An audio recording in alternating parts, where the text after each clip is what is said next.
अस्सलाम वालेकुम नाजरीन, सियासी अदम इस्तेहकाम इस वक्त चारों तरफ से पाकिस्तान की मईशत को घेरे में लिए हुए है। हालांकि हालात ऐसे नहीं हैं जो बात की जा रही, जिस तरीके से डॉलर रुपए को चारों खाने उसने चित कर दिया। हमारे रिजर्व इस वक्त 15 अरब डॉलर और 15 अरब डॉलर इससे पहले भी रहे हैं। ये पहला मौका नहीं है कि इस लेवल के ऊपर पाकिस्तान में डॉलर्स हैं। कोई डॉलर्स आप या बैंकों के ऊपर कोई रन है या लोग जो है अपने रुपये अकाउंट्स जो है वो निकलवा कर और कन्वर्ट कर रहे हैं डॉलर में।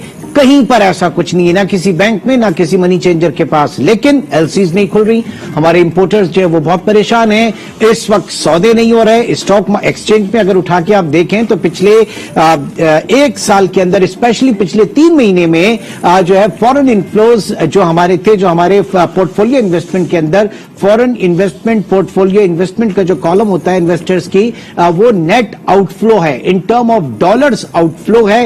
इस वक्त भी पाकिस्तान में कुछ इंस्टीट्यूशंस जो है वो जरूर स्टॉक मार्केट के अंदर इन हुए हैं, लेकिन जो फॉरेनर्स हैं वो पाकिस्तान से वापस जा रहे हैं, यानी डॉलर्स में इन टर्म ऑफ डॉलर जो है वो सरमाया वापस जा रहा है। एक स्पेकुलेशन जरूर है कि एक fear of unknown back of mind investor के है कि हालात मजीद क्या रुख इख्तियार करते हैं, क्योंकि एक सियासी बहरान से हम निकलने की कोशिश करते हैं और उससे ज्यादा सिविर किस्म के बहरान में हम जाकर फंस जाते हैं। सवाल यह है कि क्या आइंदा आने वाले इलेक्शन ही इसका बुनियादी और वाहिद हल होगा, जो कि कतई नहीं है, क्योंकि इस वक्त हालात इस तरीके के लग रहे हैं कि ये सियासी अदम इस्तेहकाम, सियासी बेचैनी जो है वो बढ़ेगी और इसी तरीके के मुआशी हालात जो है वो गर्दाब में आएंगे। गो कि इस वक्त हम सिर्फ 1 अरब डॉलर का हमारा IMF का प्रोग्राम जो ट्रांच है उसके लेने के लिए हमने जितने भी कह लें कि अपफ्रंट हमने उनकी शराइत को पूरा किया, उससे मुल्क में महंगाई का एक तूफान है। लेकिन ये चीजें, तमाम तर चीजें, ये तमाम तर इकदामात अगर पाकिस्तान तहरीक इंसाफ की हुकूमत इस वक्त पावर में होती तो उसको भी यही करना पड़ता, उसके पास भी कोई अदर दीगर चॉइसेस नहीं होती। आज पाकिस्तान में कारोबार करना कितना मुश्किल हो गया, पाकिस्तान में एग्जिस्टिंग जो बिजनेस है वो कितना मुश्किल है, इसके ऊपर हम बात करेंगे। चेयरमैन अमरेली स्टील जनाब अब्बास अकबर अली साहब इस वक्त हमारे साथ मौजूद हैं। अब्बास साहब, बहुत बहुत शुक्रिया आपके वक्त का। ये आपने अपने पूरे करियर में इतना मुश्किल वक्त, कारोबार के लिहाज से इतना कड़ा वक्त कभी इस मुल्क पे देखा इससे पहले? जी नहीं, ये सबसे वर्स्ट क्या नाम में जो हालात हैं अभी, ये मेरी बिजनेस एक्सपीरियंस में ये वर्स्ट एक्सपीरियंस है, जहाँ पे अपने पास फॉरेन एक्सचेंज नहीं है, एलसीज खोलने के ऊपर में जो है कंडीशंस लगाई जा रही है, परमिशंस लेने पड़ती हैं। तो आई थिंक हमारे यहाँ जो 75 साल से जो सिस्टम चल रही है इमरान सुल्तान साहब जी, वो 75 साल से ये सिस्टम ने हमें फेल किया है। हम फेल नहीं हुए, सिस्टम ने हमें फेल किया है।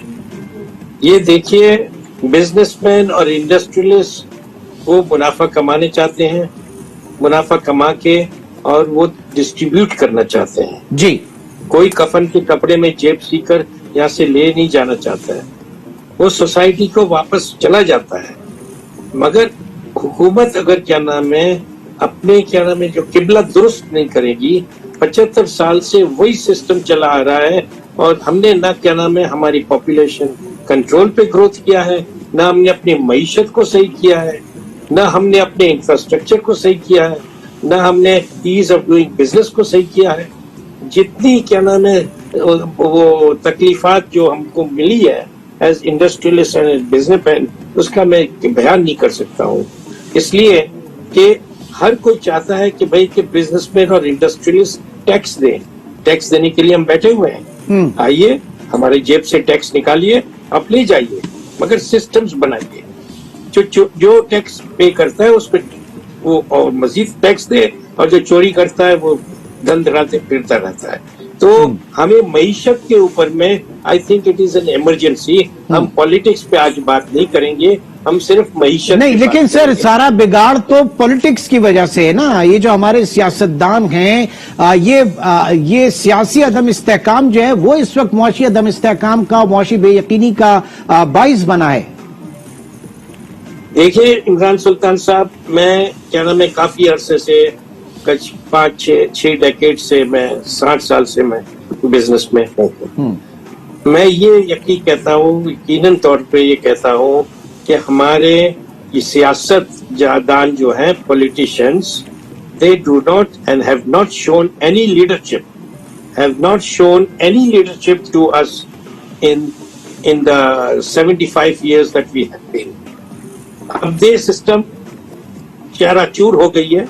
We have to find a new system, new way of doing business. We have to have a new social contract. We have to have a new social contract within all the pillars and stakeholders of Pakistan. We are all stakeholders. Magar we have to have a new social contract. It means also rewriting the constitution, including making a contract with the people, with the poor people, with the disenfranchised people. So ये सब चीजें हमें दोबारा we have to go back to the drawing board. और 75 साल में हमने अपने खिलाफ within ourselves हमने जंग लड़ी है. हमने बाहर के मुल्कों के साथ इकोनॉमिक जंग तो लड़ी नहीं है, क्योंकि हमारी तैयारी नहीं है. जंग जो इकोनॉमिक जंग है उसकी तैयारियां होती है. वो तैयारियां 5 साल, 10 साल, 15 साल, 20 साल और 50 साल का एक रोड मैप होता है. और देखिए कितनी दुख की बात है कि 225 मिलियन का हमारा पॉपुलेशन है और हमारा एक्सपोर्ट ले दे के 35-40 बिलियन, 30 बिलियन भी नहीं है. Are we joking? 220 million people exporting only 30 billion rupees, billion dollars. ठीक. अब वियतनाम देखिए, 90 million people, 375 बिलियन का उनका एक्सपोर्ट है. ये जुम्मा 8 दिन नहीं हुआ है, ये बच्चा हमारे सामने आया हुआ है. तो हम क्या कर रहे हैं? जबकि हमारी इंपोर्ट बिल, सर, हमारा import bill record 80 billion. Consumption बहुत बढ़ती जा रही है और कंजम्पशन बढ़ती जा रही है, एक्सपोर्ट कम होती जा रही है या बढ़ नहीं गई है जितनी म्यार से हमको बढ़ानी चाहिए. Agriculture industry is the mainstay of an economy to produce export surpluses. Export surpluses हम पैदा करेंगे तो हम एक्सपोर्ट कर सकेंगे. बट सर हम तो हमारे जो पॉलिटिशियंस हैं वो, या हमारे जो आप कह लें कि सरबराहान हैं, वो कह रहे हैं कि कंजम्पशन लेड ग्रोथ के ऊपर जो है वो बड़े खुश हैं. आदादोशुमार दिखाते हैं जनाब, 6% की इकोनॉमिक ग्रोथ हमने कर ली और पाकिस्तान में मोटरसाइकिलें इतनी ज्यादा बन रही हैं. ये सब अपर क्लास और क्लास चेंज हो रही है. ये नहीं इनको पता कि जितना ज्यादा आप कंजम्पशन की तरफ जाएंगे आप उतना ही ज्यादा आपका इंपोर्ट बिल बढ़ेगा. आप या तो इंपोर्ट सब्स्टिट्यूशन के ऊपर आइए, आप रॉ मटेरियल जो पाकिस्तान के अंदर पैदा कीजिए और उसके बाद आप एक्सपोर्ट कीजिए. आप अपनी एक्सपोर्ट का $1 की आप एक्सपोर्ट करते हैं, उसके नतीजे में $4 की आप इंपोर्ट करते हैं. तो ये तो इकोनॉमिक मॉडल ही हमारा बिल्कुल बोगस है जो हमें तबाही के दहाने पर लेकर आ गया है. बिल्कुल सही कह रहे हैं आप. ये मैं आपको इसका एक एग्जांपल दे देता हूं कि जो क्या नाम है हम एक्सपोर्ट करते हैं वो उसको ना होने के बराबर है. और हम क्या नाम है जो है ये जितनी भी जिद्दोजहद करें, जब तक हम अपनी मईशत को सही नहीं करेंगे. And please try to remember, I have studied quite a lot and read quite a lot. Politicians and vote seekers can never be leaders. उसको पूछ लीजिए कि जनाब आपका विजन हमारे बच्चों के लिए, हमारे फ्यूचर जनरेशन के लिए और 4 पुश्त के लिए आपका प्लान क्या है? वो बोलता है नहीं साहब हम तो वोट लेने आए हैं, आपको ये प्लान नहीं पास करने के लिए आए. वो उठ के चला जाए. Because they don't have a plan, they don't have a vision. The vision for my children, my grand children and my 3 other generations who will be in Pakistan or 5 generations who will be in Pakistan. हमारी कब्र यहाँ पे है, हमारे कब्र के कबीले यहाँ पे बने हुए हैं. हमें यही रहना है, यही तरक्की करनी है, हमें यही गरीबों की मदद करनी है. मगर रियासत अगर हमें इजाजत देगी, सिस्टम्स इजाजत देगी, पॉलिसीज इजाजत देगी तो प्रॉफिट कर सकेंगे, प्रॉफिट को बांट सकते हैं. गुर्बत ठीक को है, बांट नहीं सकते। ठीक है सर, आप हमारे साथ ही मौजूद हैं और इस वक्त हमें ज्वाइन किया नुमान कबीर साहब ने, आप president Lahore chamber of commerce and. बहुत शुक्रिया नुमान कबीर साहब। ये बताइए कि इस वक्त क्या सूरत हाल है। आप अगर पाकिस्तान के रिजर्व्स उठा के देखें, 15 अरब डॉलर, ऐसा नहीं है कि ये रिजर्व पहली दफा है इतनी लोएस्ट लेवल के ऊपर, इससे पहले भी थे। इन हालात से हम गुजर चुके हैं, लेकिन अगर डॉलर आपका आ जाता है 236 रुपए का इंटरबैंक में और एलसीज इस वक्त खुलना महाल हो गया है, ऑन ग्राउंड सिचुएशन क्या है? हमारे इंपोर्टर्स इस वक्त क्या फील कर रहे हैं? कारोबार जारी किस तरीके से है? कबीर साहब जरा बताइएगा। जी बहुत शुक्रिया। मेरे ख्याल है इस वक्त जो आपने ये पिन पॉइंट किया है ये बहुत ही अहम मसला है और हम बिल्कुल बर्बादी के दहाने पे हैं। देखिए इसमें कोई शक नहीं कि पाकिस्तान एक शदीद फॉरेन क्रंच फॉरेक्स का जो क्रंच आया हुआ है और हमारे रिजर्व बहुत कम हुए हैं और डॉलर की कीमत बढ़ता जा रहा है, पाकिस्तानी रुपया डीवैल्यू हो रहा है। लेकिन उससे बड़ा जुल्म ये है कि सेंट्रल बैंक जो है, जो कि वॉच डॉग का किरदार अदा करना चाहिए, वो इस टाइम पे सो रहा है। इस टाइम पे अगर डॉलर का इंटर बैंक रेट अगर 235 रुपए है तो बैंक्स निगोशिएट कर रहे हैं 250 रुपए के ऊपर। वो बैंक भी ये सोच रहे हैं कि इस टाइम पे बहती गंगा में हाथ धो लो, हम भी जितनी लूटमार कर सकते हैं कर लें। और बिल्कुल एक बनिए की दुकान की तरह जितने भी कमर्शियल बैंक्स हैं वो आपसे यूं डॉक्यूमेंट्स निगोशिएट कर रहे हैं कि जी 248 पे कर लो। अच्छा आप जिद करते हैं तो कहते हैं अच्छा जी 245 रुपए पे कर लो। स्टेट बैंक का इस वक्त कहीं नजर ही नहीं आ रहा। हुकूमत की पॉलिटिकल इंस्टेबिलिटी तो अपनी जगह है ही है, कोई भी इदारा इस वक्त काम नहीं कर रहा। ठीक है, जरा ये सवाल रखते हैं ये सूरत हाल अब्बास अकबर अली की तरफ। अब्बास साहब, जो इससे पहले याद है कि पाकिस्तान में जब हमारे सेंट्रल बैंक के गवर्नर रजा बाकर साहब थे, उन्होंने एक मैकेनिज्म चेंज किया था, मार्केट बेस्ड मैकेनिज्म के ऊपर वो लेकर आए थे आपके एक्सचेंज रेट को। और ये था कि जनाब मार्केट में डिमांड सप्लाई के गैप को या उसकी मूवमेंट को देखते हुए ही वो खुद अपने आप को एडजस्ट करेगी एक्सचेंज रेट। ये कैसी एडजस्टमेंट है कि इसमें कहीं पे सेंट्रल बैंक की कोई इंटरवेंशन नजर नहीं आ रही और सेंट्रल बैंक दूर है और इतना बड़ा कियोस इस वक्त मचा हुआ है। आप भी बताइए, रॉ मटेरियल तो आप भी इंपोर्ट करते होंगे और क्या इस वक्त सिचुएशन है एलसीज के हवाले से? देखिए एलसीज के हवाले से जहाँ पे इंडस्ट्रियल रॉ मटेरियल्स हैं वहां पे तो इजाजत मिल रही है। दूसरी बात, काफी दूसरी इंडस्ट्रीज हैं जैसे ऑटोमोबाइल है, जैसे दूसरी सब इंडस्ट्रीज हैं, उसके अंदर में इजाजतनामा स्टेट बैंक का चाहिए होता है। तो उसके अंदर में देखिए सेम बेसिक क्वेश्चन वही है कि हम कंज्यूम ज्यादा कर रहे हैं, हम कमा कम रहे हैं। We are in perpetual debt और जो भी हमारे रिजर्व्स हैं आज के, हमारे पास कोई कमाई का पैसा नहीं है। They are all reserves from borrow किया हुआ है। बोरो, ठीक है, ठीक है। It is borrowed money. What do, अगर हमें 1 बिलियन या 2 बिलियन कहीं से आ जाता है तो हम खुश हो जाते हैं, ओ भाई हमें ये कर्जा मिल गया। अरे भाई वो कमा के दिखाओ ना यार, कमा के दिखाओ और प्रोड्यूस एक्सपोर्टेबल सरप्लसेस। क्योंकि पॉलिसीज जो है, मैं तो कहता हूं कि पहले तो ईस्टा कोड, सीआरपीसी, सीपीसी, ये पूरी किताबें पूरे पाकिस्तान से निकाल के डी चौक में जला दीजिए और 21st सेंचुरी के हिसाब से आप नए कानून और नए सिस्टम बनाए। 75 साल का सिस्टम फेल हो गया। अब गवर्नेंस का प्रोग्राम पूरा फेल हो गया।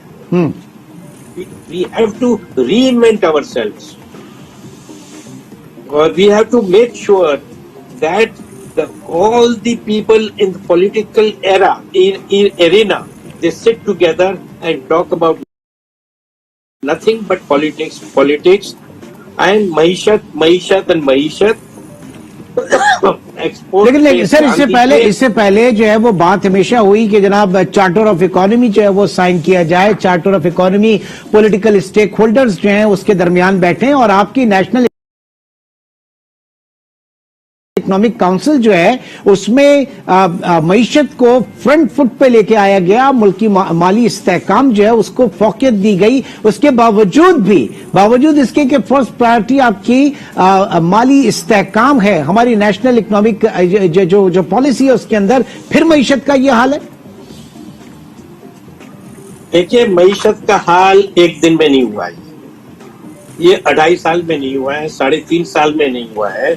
ये मईशत का हाल 75 साल से इसका सत्यानाश होते रहा है। Slowly and steadily we have been given poison, slow poison, and who have given it?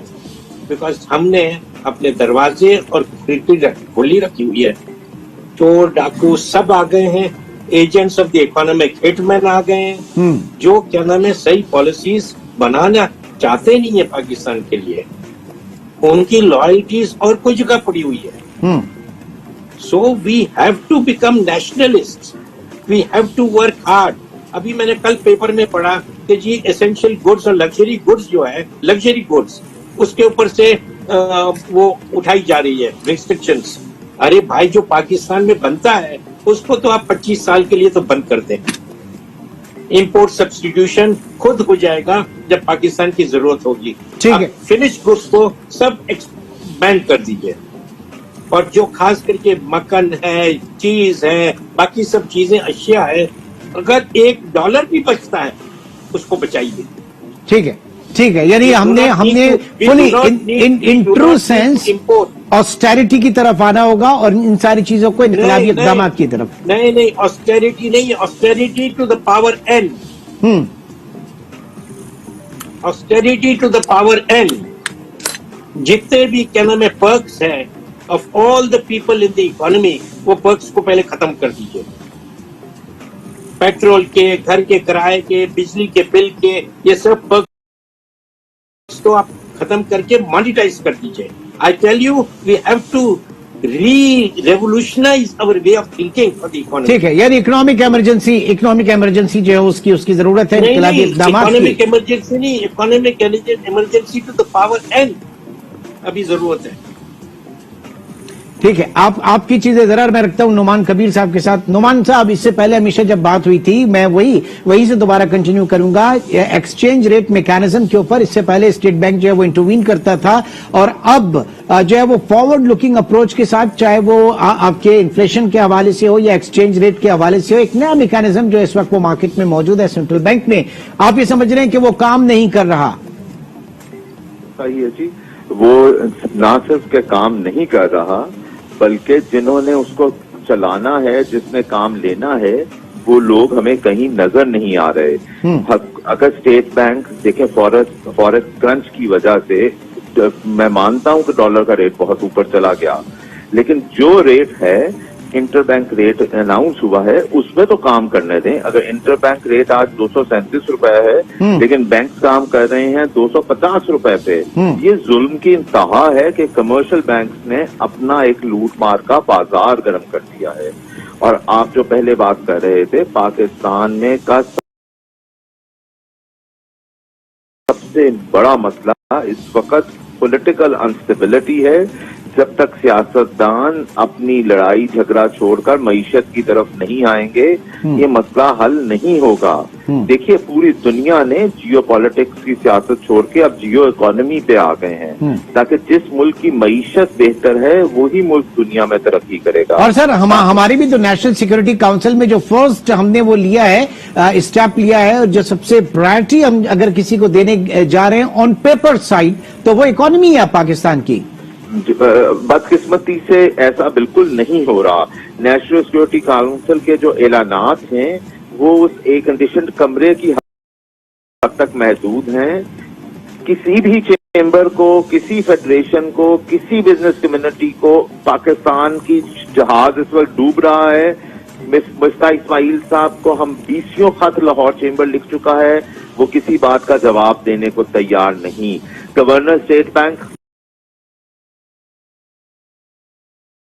हमसे बात करने को तैयार नहीं। तो हमने इस नेशनल सिक्योरिटी काउंसिल के जो इजलास हैं, उनके मिनट्स हैं, हमने उनको आग लगानी है। ठीक है, यानी सूरत हाल जो है वो इंतहाई इस वक्त काबिल अफसोस है।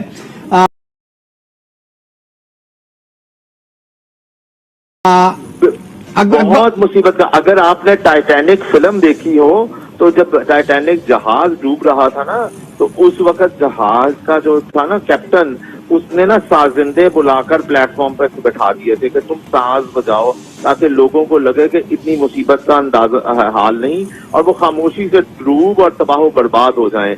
इस वक्त यही हाल हमारा हुआ है, जहाज डूब रहा है और साजिंदे साज बजा रहे हैं।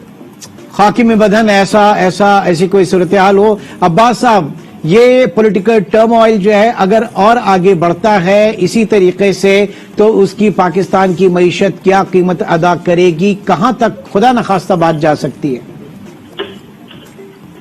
देखिए, हम पॉलिटिक्स की बात करते हैं तो सिर्फ पॉलिटिक्स की बात करते हैं। पॉलिटिशियंस को मईशत की पर बात करनी चाहिए, सबको इकट्ठा होना चाहिए, और आजादाना जो इकोनॉमिस्ट है, जिसको कोई भी क्या नाम है पॉलिटिकल पार्टी की एफिलिएशन नहीं है, इंडिपेंडेंट इकोनॉमिस्ट को बैठाइए, उनसे बात करें और उससे क्या नाम है डायरेक्शन लेकर हुकूमत को पॉलिसीज बनानी चाहिए।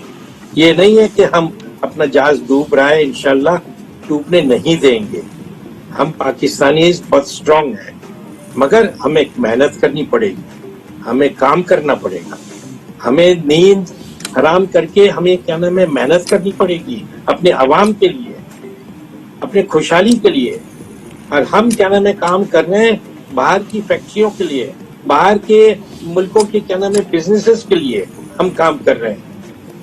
अगर हमें क्या नाम है जो है अपनी एग्रीकल्चर और अपनी इंडस्ट्री हम सही कर दें, इंपोर्ट सब्स्टिट्यूशन में जो पाकिस्तान में सामान बन रहा है उसको तो 25 साल तक आप बोल दें कि जी हम नहीं इंपोर्ट करने देंगे, जिसको लगानी है इंडस्ट्री पाकिस्तान में लगाए।